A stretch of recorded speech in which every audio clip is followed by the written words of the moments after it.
ma qualité de directrice des études, je suis heureuse de prendre la parole à l'occasion de cette cérémonie d'intégration de la 7e promotion de l'EMA au sein du système judiciaire. Qu'il me soit permis, mesdames et messieurs, de présenter le parcours de cette promotion. Suite à un avis de recrutement d'une nouvelle promotion d'élèves magistrats lancé par le ministère de la Justice et de la Sécurité publique en 2018, le processus est enclenché à travers les 5 juridictions d'appel du pays. Environ 250 inscrits. Après avoir réussi le concours comportant 3 grandes phases, l'admissibilité, l'admission et le grand oral, 56 magistrats, dont 12 femmes, ont été accueillis à l'EMA le 13 novembre 2020, ayant une moyenne d'âge de 30 ans. En ce 13 novembre 2020, chers magistrats, je vous souhaitais la bienvenue à la salle Roch-Cadet. Aujourd'hui, je reviens vers vous pour vous féliciter de votre intégration officielle dans la magistrature haïtienne. Mesdames et messieurs, la formation dispensée à l'école de la magistrature donne le primat à l'efficacité en mettant en place une technique pédagogique propre à produire des magistrats aptes à relever les nouveaux défis qu'impose la réforme judiciaire en Haïti. Étant une école d'application, elle doit en 16 mois transformer l'étudiant en magistrat capable de qualifier juridiquement une situation de fait, d'élaborer une décision de justice, clairement motivée et conforme à la règle de droit applicable, de mener des entretiens judiciaires, de diriger des enquêtes, de faire des réquisitions et de présider des audiences. Des compétences techniques qui demandent beaucoup de travail. Bon, il faut dire que généralement, les étudiants qui entrent à l'EMA sont de rudes travailleurs, cultivés, avec une certaine ouverture d'esprit. Ces élèves magistrats ont suivi en alternance une période de formation théorique qui se déroule dans les locaux de l'EMA, une période de stage qui se déroule dans la juridiction et dans les services liés au secteur judiciaire, je veux parler des prisons, des commissariats, etc. Et à la fin, les élèves magistrats reviennent à l'école pour les échanges d'expériences et se soumettre aux évaluations finales, écrites et orales. À l'issue de la scolarité à l'EMA, les élèves magistrats sont déclarés aptes à l'exercice des fonctions judiciaires. Aujourd'hui, ils vont recevoir officiellement leur commission et sont habilités en conséquence à prêter le serment de magistrat. De prendre la parole à l'occasion de la remise officielle de commission aux magistrats de la 7e promotion de l'école de la magistrature à la Cour de cassation. C'est donc avec un plaisir et une fierté réelle que je viens d'assister à la prestation de serment, et comme vous autres d'ailleurs, du magistrat Kebo Zamor, nommé substitut du commissaire du gouvernement à la Cour de cassation. Quelqu'un dont je connais son attachement au droit. Ce plaisir et cette fierté sont aussi alimentés par la présence à la dite cour de 7 vaillants hommes et femmes produits de l'école de la magistrature qui s'étaient distingués par leur courage, leur adresse et leur intégrité dans la judicature. Mesdames, messieurs, cette cérémonie qui regroupe autant de personnalités est louable, puisqu'elle est destinée à assurer la promotion de la fonction magistrat, à relever le prestige de ceux qui veulent s'engager dans le service public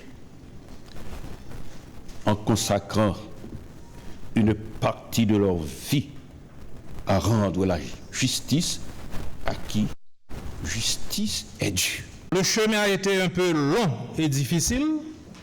Par contre, le succès était au rendez-vous.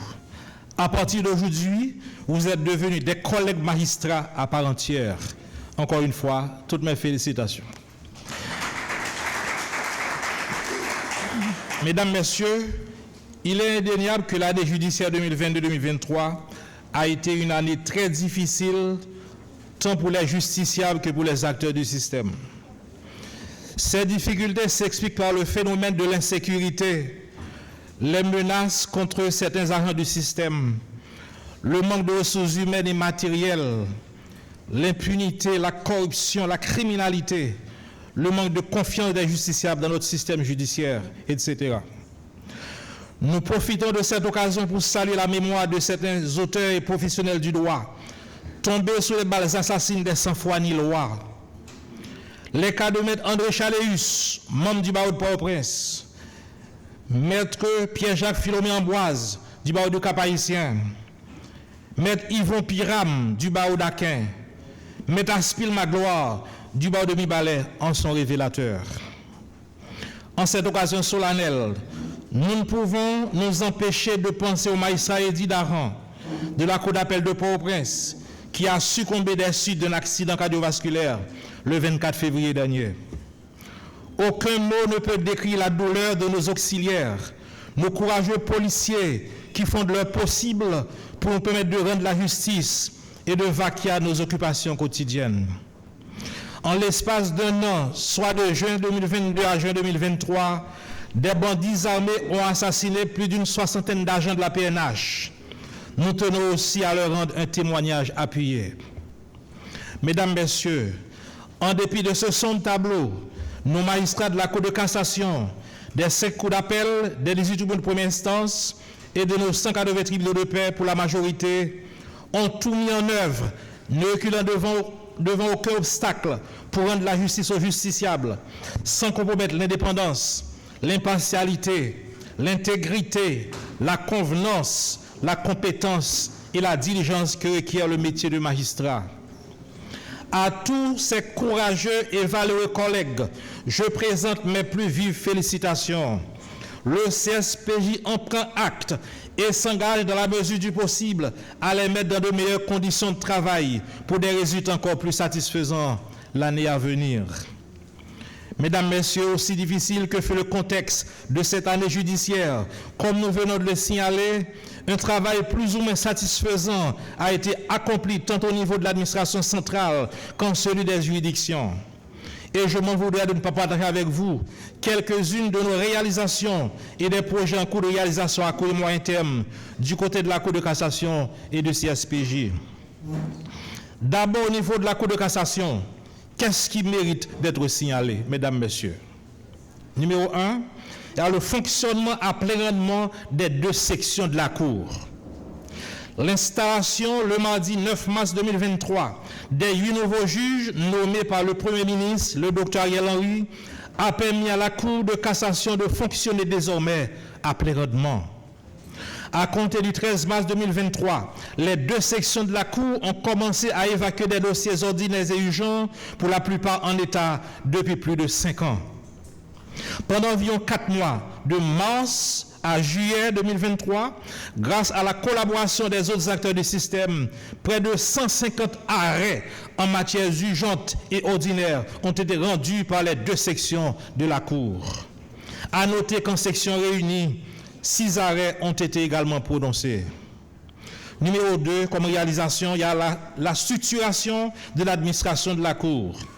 Installé à la Cour le 22 novembre 2022, suite à ma nomination par le Premier ministre, le Dr Ariel Henry, je me suis mis immédiatement au travail avec le vice-président, le magistrat Barthélemy, le directeur administratif, M. Beauville, le commissaire et ses substituts, sans négliger les cadres et les autres membres du personnel administratif de soutien de la Cour.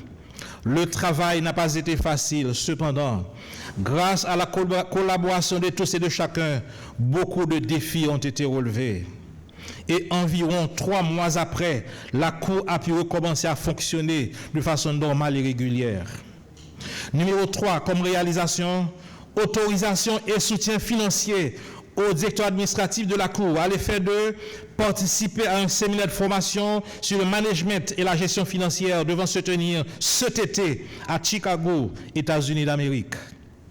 Il y a des projets en cours de réalisation à court et à moyen terme. Numéro 1, il y a le rapatriement des dossiers de la Cour entreposés dans un conteneur au ministère de la Justice suite au séisme du 12 janvier 2010. En partie, ils sont là, ils sont à la Cour pour le moment.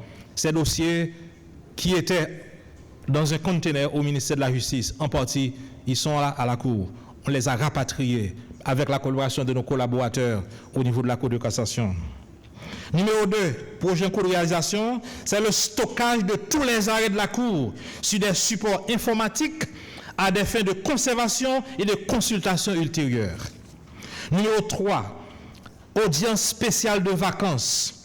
Conformément aux dispositions de l'article 64, deuxième alinéa du décret du 22 août 1995 relatif à l'organisation judiciaire, il sera tenu du 1er au 31 août par 2 compositions, 4 audiences spéciales de vacances, soit du 1er au 11 août 2023 pour la première composition et du 14 au 24 août pour la deuxième.